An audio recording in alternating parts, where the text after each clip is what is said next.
Well, good evening, folks, and welcome along to your live at 5:30, not even 5 o'clock anymore. Martin keeps changing the times about. We are obviously going to talk about all things Rangers today. I will be your host this evening. I am your resident high-teller, and I am joined by the best-looking Alan on the pod. Alan, how you doing, mate? You know the score. You know the score, Alex, and I'm not too bad. And Lyndon, you get the pods on time if you pay for your memberships and don't just wait for the 4 free memberships. So, we'll work on that. But the comments are duly noted. Listen, the pods are never on time when I'm hosting anyway. As Alan will tell you, I give my heart attack, so come in right at the last second and get ready to go. So that is what happens on this podcast. When I'm here, we go late, right? We never go on time. But the one thing I'm happy with, Alan, is that we've got comments. All last night, it was emojis only. We couldn't put comments in because YouTube wasn't having it. Yeah, I saw that in the chat, so I was quite glad it was a night I wasn't on, but I'm sure you managed just fine and made the best out of a bad situation. Went solo as well, mate. The one night I was like, do you know what? I'll go solo, and then when I decide to go solo, no comments work. So we're getting all emojis for a good 20 minutes. So that is how we went, and we are also joined by Demi. Demi, how are you? Okay, I'm not bad, thanks. How are you? We're good. We're getting there. Just giving everybody a heart attack because we're always late, so it's all right. But we're obviously here to all talk about Rangers, talk about Sunday, and as the title says, how will Danny Rohl approach Sunday? Alan, we'll not start with Alan because he's having a coughing fit. Demi, we'll come to you. How do you think Danny Rohl will approach the game on Sunday? I mean, he's got to go for it. I think if he doesn't go too up front, he's daft. It proved time. I mean, I've been saying it for months. I mean, Dad will be fed up. I've been saying it that with all of our strikers, they only really work in a front two. Then we go to Livingston and he plays one sole striker. So he's got to, that's got to be his first correct decision. I think his next correct decision has got to be his midfield. Alan, shut your ears. But we missed Diomande, I thought, quite a lot in the middle of the park on Sunday. So I think he's got to look at making sure he gets the midfield right, and he's going to have a big decision to make at the back of whether he starts Tav or not. I mean, that's going to be one of the biggest shouts. Obviously, we'll come to the one that you have to shut your ears for first. Alan, obviously, Demi saying that Diomande has to be in that midfield. I think, realistically, when you look at it, Diomande's not really had many bad old firms, in all honesty. He seems to get up for this game. And if he is playing in that midfield, a lot of people are suggesting we go 4-4-2.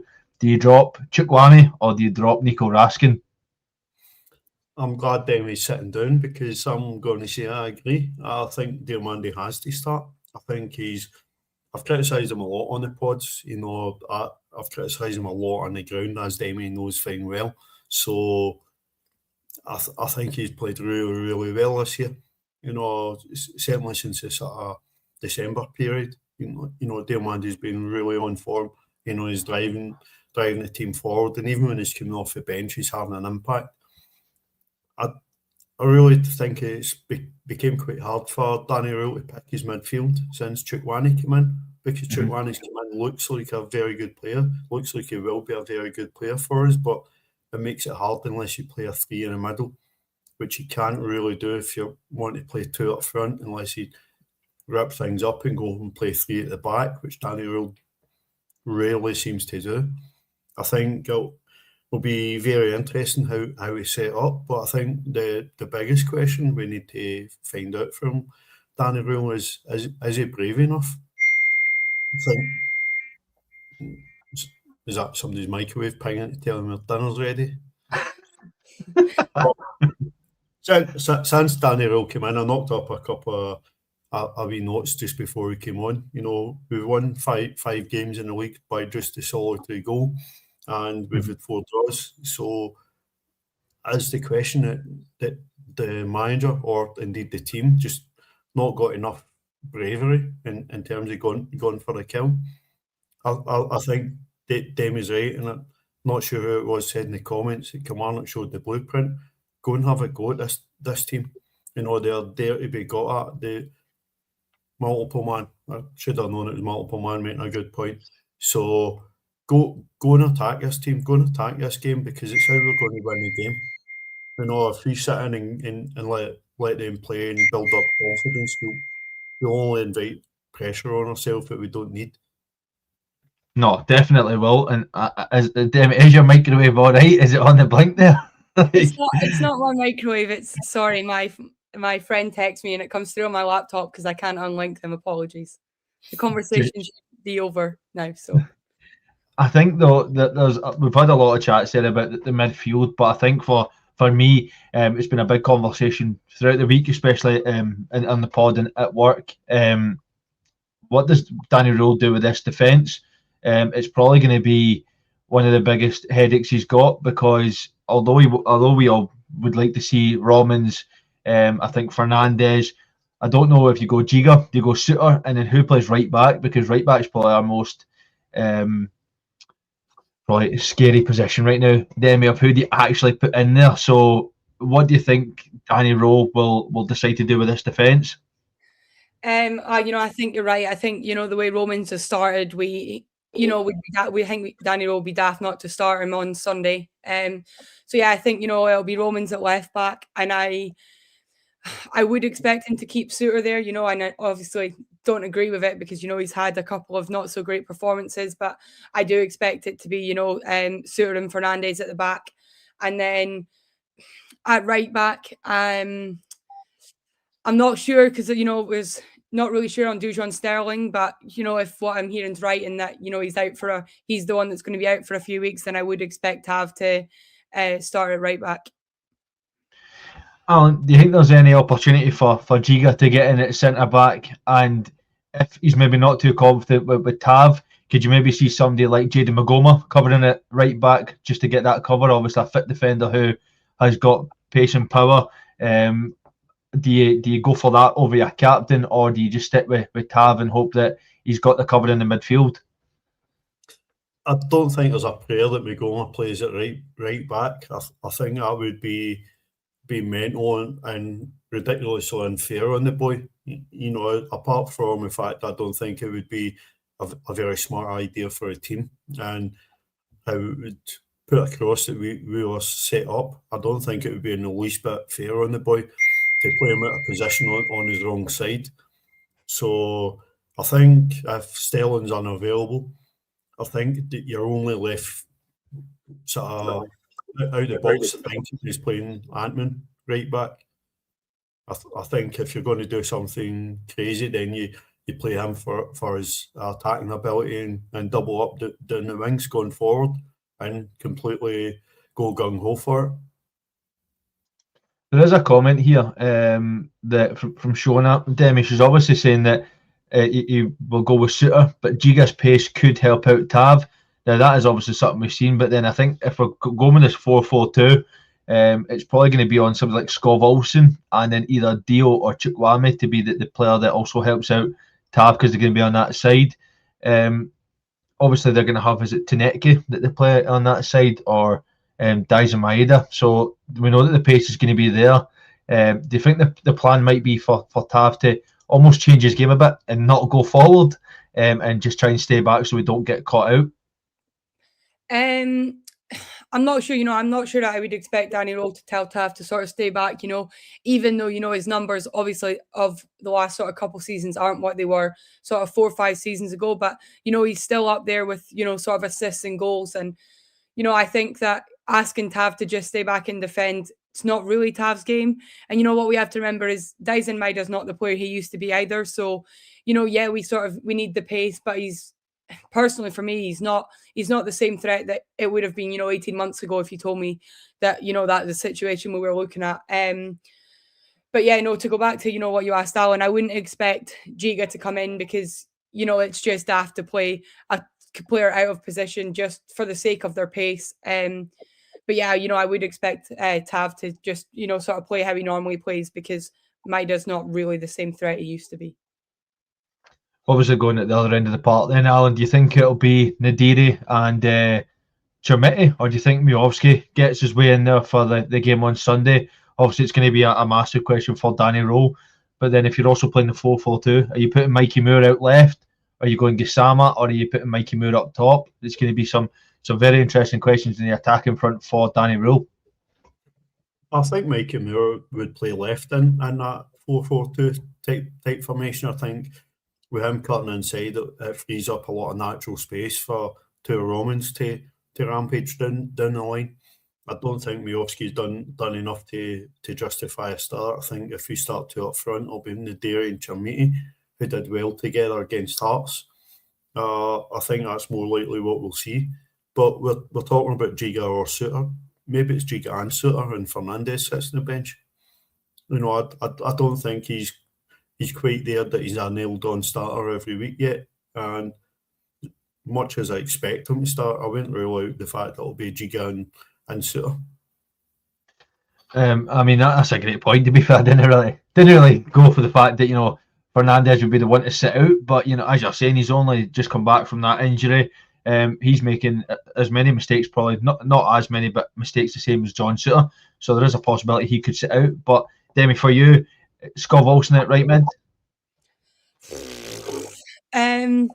I don't know, you know, I mean, Scott Olsen, you know, he was sort of the signing that, you know, everyone was excited for. And I think having watching him play sort of the last couple of weeks, he's not, you know, what I was expecting. I obviously didn't really know much about him, but all the hype and that came around him, you know, I thought, especially in Livingston, you know, I thought he was quite poor. And I thought, obviously, when he went off and Nadeem Bajrami came on, you know, I thought Bajrami sort of showed more in that sort of 10, 15 minutes. And so, again, that's another headache, you know, given what he sort of provided in the end. Is it guaranteed that Scott Olsen even does start? It's a great point, though. Is there maybe an opportunity, Alan, for Nadeem Bajrami to get in this game and actually make Scott Olsen sit on the bench? No, I think after Scott Olsen, the wee pep talk and met Wilf on Monday, I think he'll be absolutely firing and he'll be man of the match on Sunday. I wouldn't necessarily be against seeing Bajrami come in if we were playing sort of one central striker and somebody in the 10, you know, and let him sort of rotate with both Olsen and Mikey Moore. I think a fluid sort of three behind the Ryan Naderi could possibly bear a lot of fruit and gain us a lot of space, but I expect it's more likely going to be very similar to what we saw against Hearts. I think you're both right. I think it's going to be a very similar team to what we saw against Hearts. Then that gives a bit of a headache to the fans because we know it's a possibility it could happen, but we all hope it doesn't. But does Jerry Gassama get a start, Demi? Because there is an opportunity where he maybe gets a start to move Mikey Moore elsewhere over the pitch. Absolutely no. For me, Gassama, you know, sort of, he proved in the Hearts game that, you know, he's an impact sub, and, you know, he started in Livingston and sort of, we were flabbergasted when the board went up. I want to say it was the first 3 times, and his number wasn't on it, you know. I mean, and if you can't perform against Livingston, who are bottom of the league with, you know, 1 win, which, yes, obviously, you know, much of the team didn't, but, you know, he was multiple times. I forgot he was even on the park. So I don't see there's any way that he starts. And, like, you know, that the way the sort of player he turned into on the lead up to that 4th goal against Hearts proves just that he's better coming off the bench. I just want to throw that one in there. I don't think he's going to start either, but I was like, you know what, I'll throw it in just to get the Gassama chat out. I'm guessing you're both in agreement then that it's going to be Tara Romans at left back. There's going to be no chance Magoma gets in for this game. No, I really don't think so. I think Jane McGowan's done really well for us, you know, and I think he's developed a lot in with the exposure that he's had at Rangers. But I think Tara Romans is such a massive upgrade in the team. You know, I think his experience, his strength, and his power, I'll see him nailed on starting this game. So obviously come 11 o'clock on Sunday when the teams are announced, I might look stupid for saying that, but I can't see a world where a fit to Romans doesn't start both the next 2 games. There's a few shouts in the comments for Ant-Man to get started at right back. Obviously, he's not really played at right back, but he could cover there. I think he's covered for, was it one of the Europa League games? He covered about half an hour at right back. Could that be an option, Demi, for Danny Rohl just to go, right, we'll put him in there? Nah, I wouldn't think so. Now, I get a lot of people don't want Tavs to start just, from sort of recent performances and stuff. But, how many times have we said on this pod and, for years now, everyone's been saying if you have a player who's fit, who can play a position, play them there. Don't start moving players about. And, I think we've done it okay, more so with the young ones. But, how many times have we played a player out of position and then, they don't have a good game and they're honking, and the fans never want to see them sort of playing again. So I think, if it's the choice of Ant-Man at right back or Tav at right back, you're going to play Tav because, well, he's a right back. No, definitely. Here's a question for you. I'm not even going to answer this one. I'm going to leave it to you. So, Alan, I'll come to yourself first. What's more important, or what would you rather have, a win on Sunday or a win next Sunday? Before Alan answers that, can I just say I asked people this when we were at Ibrox on Monday and at the game at the weekend. I said, if you can predict now without knowing anything that's going to happen after, pick one to win. I've been asking it all week. Listen, I'm a Rangers fan. The only acceptable answer is both. But I appreciate I'll not get away with that. We've got to win this Sunday. We've absolutely got to win. I said it on Tuesday when I was on the pod. I think if we win Sunday, we win both. I think if we don't win, then we've got a chance to win in the cup game and bouncing back. But I think if we win on Sunday, we win both, and we go and win both competitions. I really think it's that big that we need to go, and we need to not just sneak over a line. We need to go and properly win this game. We need to get the place absolutely rocking. Sends is just a wee bit further ahead of him. We're ahead of him even if we win a game in hand next midweek. I think that's a massive statement if we do that. And I think the whole atmosphere about the ground on the day, but just in general around the club, will be boosted so much by winning. There's only one choice, and that's winning on Sunday. No, definitely. I think you're spot on. But I think, as you said, if we win on Sunday, there's no reason why we can't go ahead and win again the following Sunday. But it gives you that edge if you can get it. But Scott's here, he's been a member for 4 months now. Another month, whoever loses is out of the race, in my opinion. I don't think that's probably too crazy a statement, in all honesty, Demi. If we lose on Sunday, they've obviously got a game in hand against Aberdeen. They can jump ahead of us, and it's going to be pretty hard to catch up. But if we get that win, it puts us even more in the driving seat and puts more pressure on Hearts, who aren't going to drop points against Aberdeen. Let's be serious. Yeah, sort of, I was saying this the other day. I would have had, more faith in Hearts dropping points against Aberdeen if, the game was at Pittodrie, because it seems to be an ongoing thing between the two of them that Hearts can't win at Pittodrie and Aberdeen can't win at Tynecastle. It just seems to be the way it is. But yeah, I totally agree that I think whoever loses on Sunday has got, they'd have quite a bit to come back to sort of stay actively in this title race. But, and obviously I want us to sort of win the league game because, well, not only is it the next game, but, it could be probably one of the most important games of the season, certainly of the latter half of it. But there's a little worry in my head that, they have to beat us in the league at some point. And I believe it's almost 2 years since they've actually beaten us in the league. Don't quote me on that. But, obviously I'm really hoping that we go and do it. But there's just something in my head being like, at some point they have to. Well, let's hope it's no on Sunday, and Danny Rohl's men can go out there and do the job, because it is going to be massive. Obviously, we need to see a bounce, Alan, from the Livy game. Obviously, a lot of fans are demanding it, but there's no bigger game to demand a bounce on it come Sunday, especially when the last time Danny Rohl faced Martin O'Neill's side, we got beat. So he's obviously going to have that to worry about as well.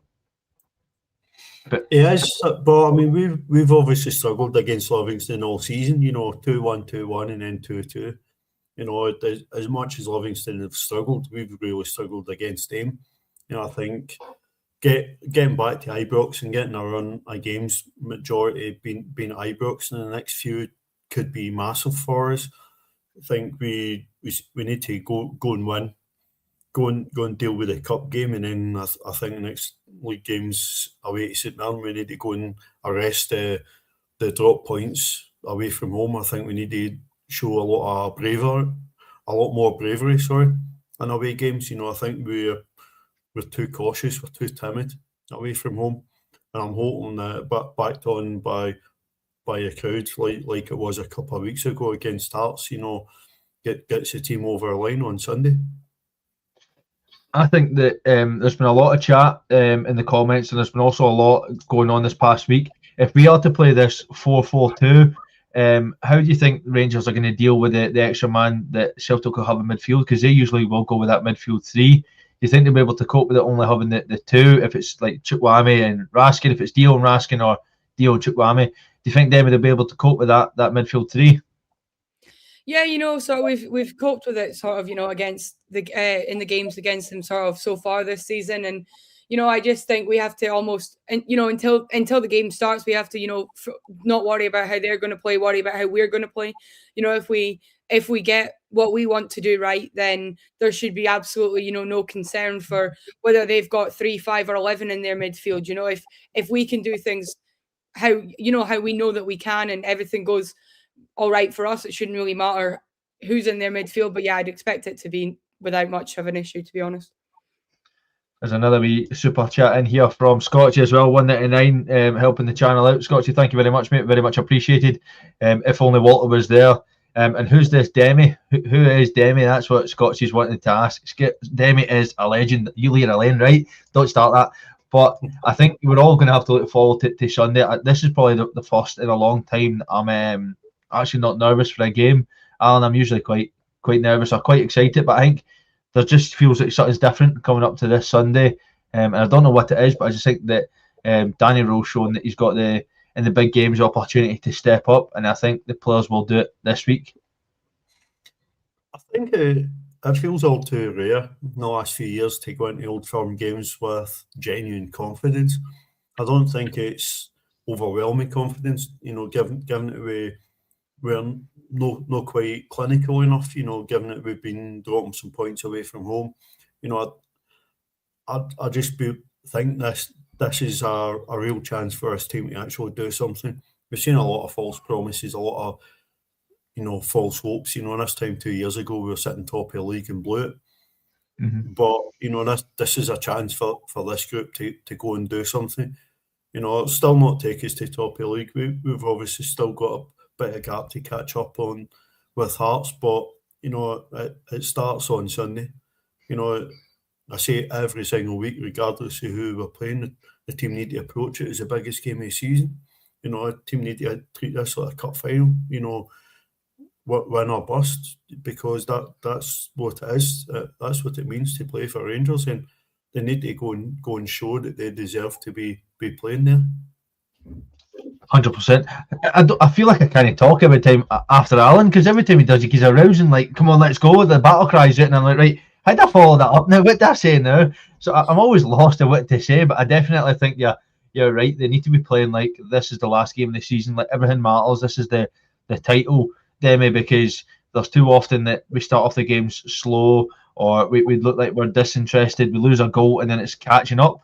This cannot be allowed to happen on Sunday, because if we go a goal behind, they're going to have, obviously, 2,500 fans. So if we go a goal behind, the atmosphere will very quickly turn, and it's going to take a lot for the team to try and get the team back on side. Yeah, I think, we've got to be at it from the first whistle, sort of get in their faces. And, I think I'm not really sure who it'll be. I think of late it was sort of, Conor Barron, but, he's out injured now. But we need to, put someone on, have someone basically joint at Callum McGregor's hip, because, we all know Celtic play even worse than they're already playing when Callum McGregor is kind of, shut up early on. So someone in the midfield is going to have a very big job of sort of sticking to him and, not allowing him too much time or space on the ball. But, yeah, should be fine. Biggest issue with that is, though, that with Diomande is a walking red card, and Nico Raskin likes to get him. He's a walking red card, and Dio likes to get him, and Raskin likes to get involved in all of the fire moments. So who's gonna avoid getting sent off in that one, Alan? Neither of the two of them will be put on a man-marking job on Callum McGregor. That kind of requires us to go one up front with three behind the front, and it would be up to Nadim Barami or dare I say Tello Asgard, who've both done really good jobs of nullifying his presence. But I do think if we do go with three in midfield, Chukwani would be the third man in there with Dio and Raskin. No, I think we could go a three in midfield. A lot of people have been talking about maybe doing like a 4-3-1-2, where you've got Mikey Moore in the 10 just behind the strikers. But then again, that's a new formation for the boys to try and learn and get to grips with where folk are going to be. I definitely think it'll be a 4-4-2.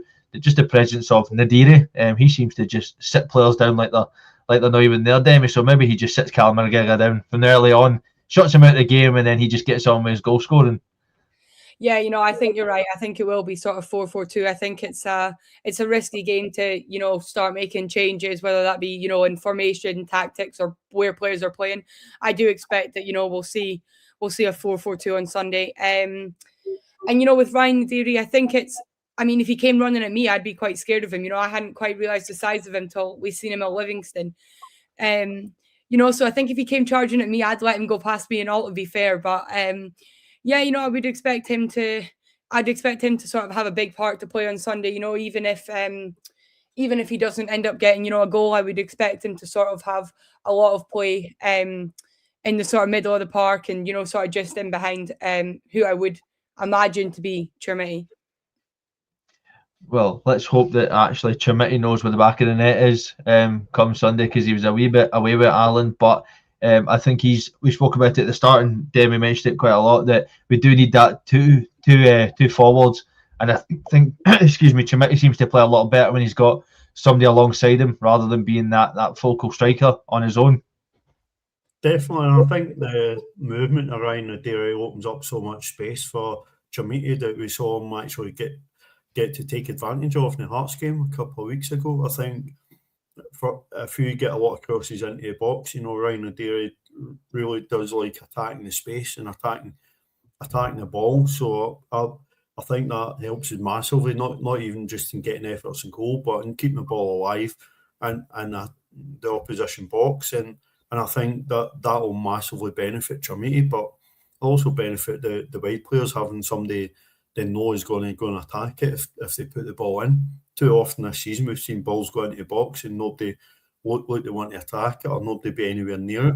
I don't think we'll be accusing Nadiri of that. And that creates space, that creates a bit of panic in the defence if somebody's going in and willing to put their body in the line to go and attack these balls. So obviously, as Krajcek said, it depends on Nadiri's fitness.